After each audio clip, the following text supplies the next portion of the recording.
When I came back home for the first time in months, I discovered that the house filled with memories of my childhood was being put up for sale.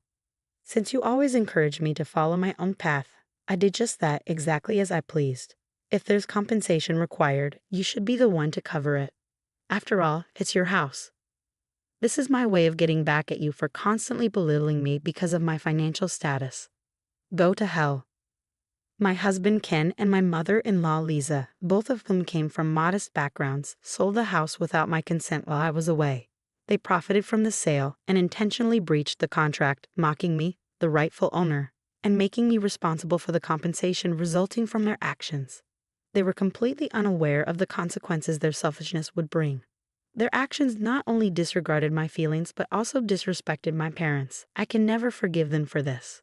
I have to cover the costs because it's my house. You better settle up quickly. If you insist, then this house is no longer mine. And as for Ken and Lisa, they'll face the consequences of their actions. I've been married to Ken for 10 years. We've known each other since childhood and have been together since we were young. We're in a marriage where my socioeconomic status is considerably higher than Ken's. I come from a family of business owners and have always enjoyed a comfortable lifestyle. Ken, on the other hand, was raised in a single-parent household and didn't have the same financial stability. Despite this, my parents and I were drawn to Ken's character, so his background never concerned us. In fact, my parents have always treated him like their own son. My parents decided to move into another property my father owns to enjoy their retirement, so we now live in the house where my parents used to reside.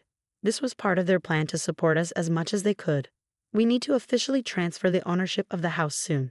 Once that's done, you'll have full control over it. I assume you're planning to move at some point. Perhaps you could use the funds for that. A few months ago, my father informed me that he intended to give me the family home. Although the house was well maintained and perfectly livable, it was too large for us since we'd chosen not to have children. I expressed my gratitude to my parents, and even though the ownership transfer wasn't complete yet, I began coordinating with the real estate company. Hey Ken, I need you to fill out this form.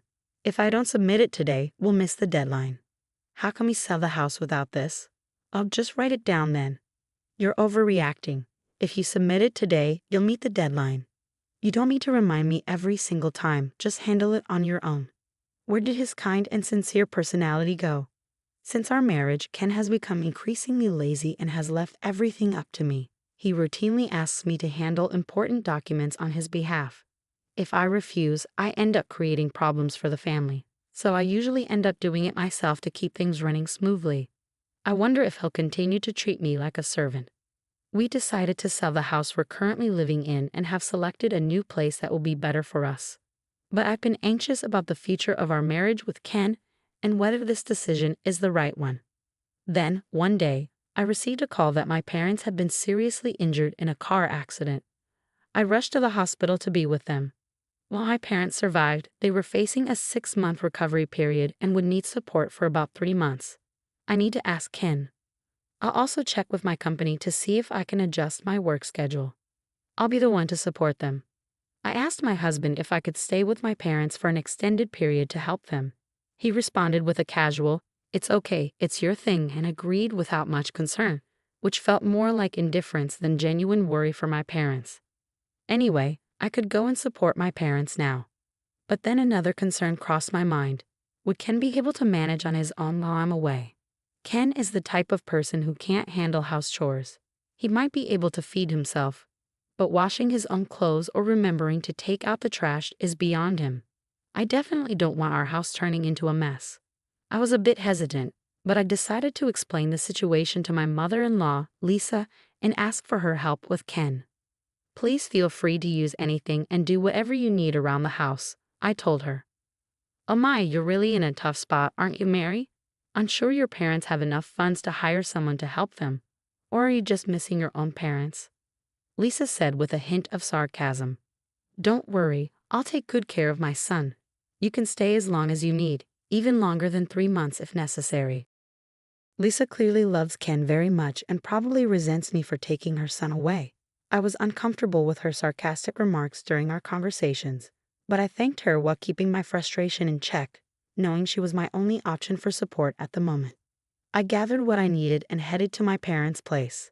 Every day was a whirlwind, and 3 months flew by. I wasn't able to stay in touch with Ken as often as I'd hoped. But it was worth it. My parents were improving day by day.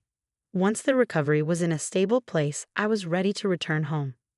I got into the car and drove back, leaving the natural beauty of the town behind. As I approached the familiar landscape, I finally arrived home. But the house was no longer what I remembered. A for sale sign was posted out front, and the real estate agency listed on the sign was unfamiliar to me. What's going on? Panicking, I called Ken. On the other end of the line, Ken let out a snort of laughter, almost as if he were mocking me. I sold the house and moved back to my parents' place. I did everything for you while you were away, he said. I couldn't make sense of Ken's words, so I went straight to my in-laws' house to get an explanation. When I arrived at my in-laws' home, which was just a 5-minute drive away, the first thing I noticed was a pile of my personal belongings stacked up at the front door. I was shocked and confused. "Excuse me, I'm just passing through," I said. A contractor who had been behind me rang the doorbell, exchanged some paperwork with Lisa, and then loaded my belongings into his truck before driving off. Shortly after, Ken emerged from the house. Both Lisa and Ken looked pleased as they counted the money they had received from the contractor. They were dressed in fancy clothes, and their car had been replaced with a luxury model. I barely recognized them. "Hey Lisa, what's going on?" I confronted her, my panic evident. "What are you talking about?" Lisa replied dismissively. "I cleared out your stuff from the house. You bought all that unnecessary junk. I guess daughters like you just don't know how to take care of your own belongings, probably because you've always had everything handed to you." She continued with a scornful tone, "You're such an unfit wife for prioritizing your parents over your own husband for so long. I pity Ken for having a wife like you. That's why I even suggested he divorce you. Since the house is now in your name, I decided to claim it as alimony." Lisa flashed a smug smile and added, "I found a real estate company willing to pay a very good price, so I sold it quickly. You always told me I could do whatever I wanted, so I did just that." She then showed me the contract she had with a real estate company, which was dated about a month ago. But that house should have already been under contract with another agency, right? And any contract regarding the house without my signature would be invalid. Lisa's condescension was evident as she explained the situation.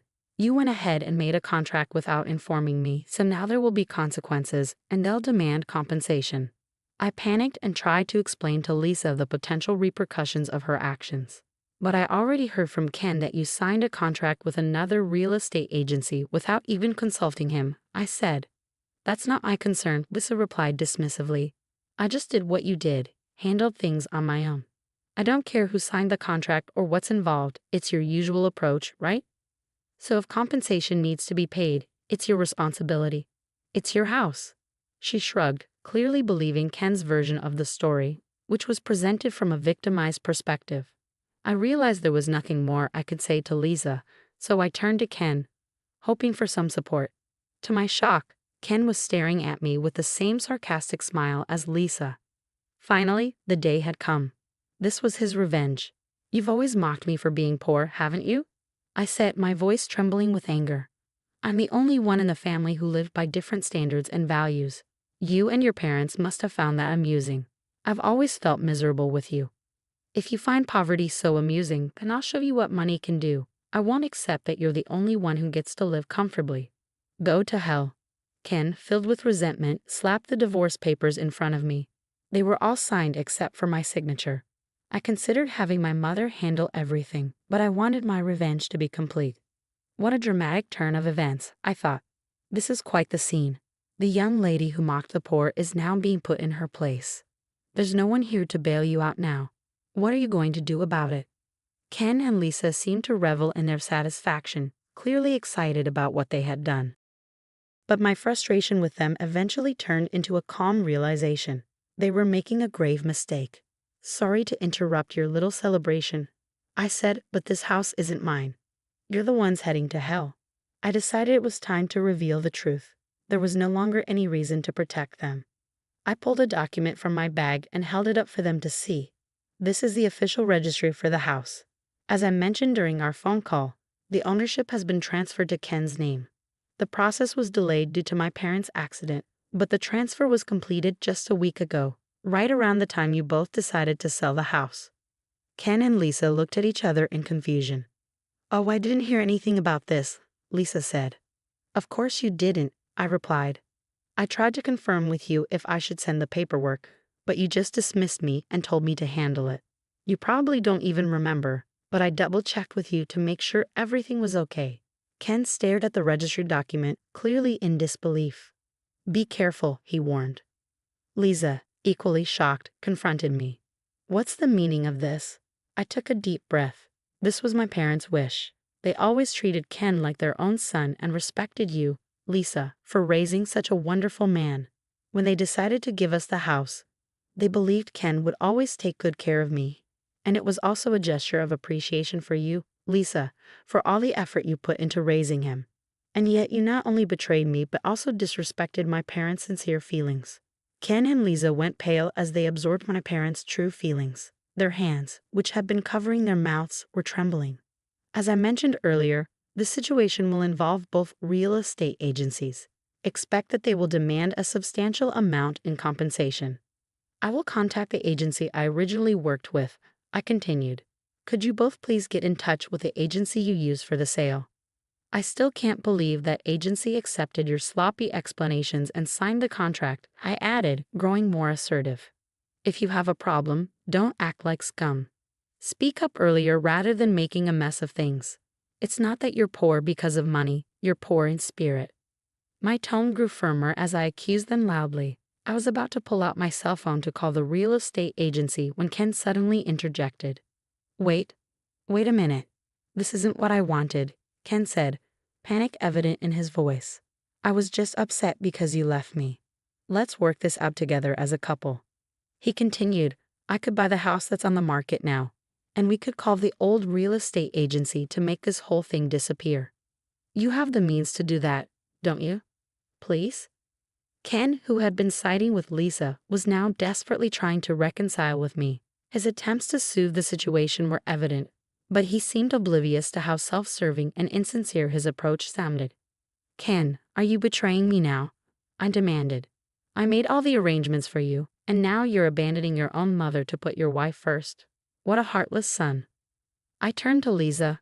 "From what you said earlier, it's scum-like to prioritize parents, right? So you're lucky Ken isn't scum. You should be grateful he's a good son." Lisa looked indignant at Ken's actions but seemed to realize that her own words had backfired. She was left speechless. "That's right," Ken said, attempting to placate me. "You're the most important person to me right now, Mary. I'm going to change my attitude and do my best." I cut him off. "Don't misunderstand. No one's talking about forgiving you." Ken, relieved that Lisa had been silenced, reached out to take my hand. I pulled it away and glared at him coldly. "I'm already fed up with your laziness," I said sharply. "And when things go wrong, you always blame others. You leave others to handle your problems. How can I trust you to change?" I looked him straight in the eye. "Let me be clear. I'm not your secretary or your servant.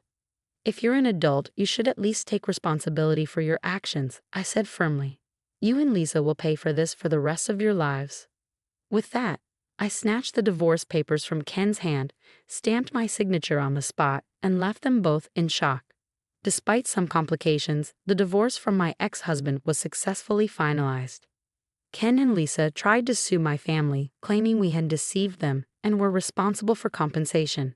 Naturally, they lost. As expected, they are now liable for compensation from both real estate agencies and are facing a substantial financial burden due to their malicious actions. On top of that, they seem to be blaming each other for their troubles. It looks like they'll be in a dire situation for a long time. Meanwhile, my company arranged for me to continue working remotely so I could support my parents. I moved back to their place and resumed helping them while working from home. "Honey, your bath is ready," I called out. "Thank you," my mother replied. "I'll wash the dishes so you can get in the bath first today. You must be tired after your rehab session." "Actually, you should get in first, Mary," my father said. "I'll join later. I also want to clean the bathtub, so you should relax while I take care of that." My parents are still undergoing rehabilitation from the accident, but they continue to support each other and enjoy their time together. Living with them again has been heartwarming. Watching them in their enduring harmony has made me reflect on my past marriage with Ken. I realized that what was missing in that relationship was mutual respect and consideration. There were certainly things I could have done to be more considerate, but looking back, I don't believe Ken and Lisa ever had those feelings for me. Initially, I felt quite sad and frustrated about the divorce. But now I can say with confidence that it was for the best. If I ever meet someone again, I'll need to be extremely cautious. I hope never to cause my mom and dad any more worry. I've decided to take the lessons learned from the ordeal with Ken and Lisa and apply them to the rest of my life. I will always remember to thank my parents and never forget their support as I start my new life in a new place.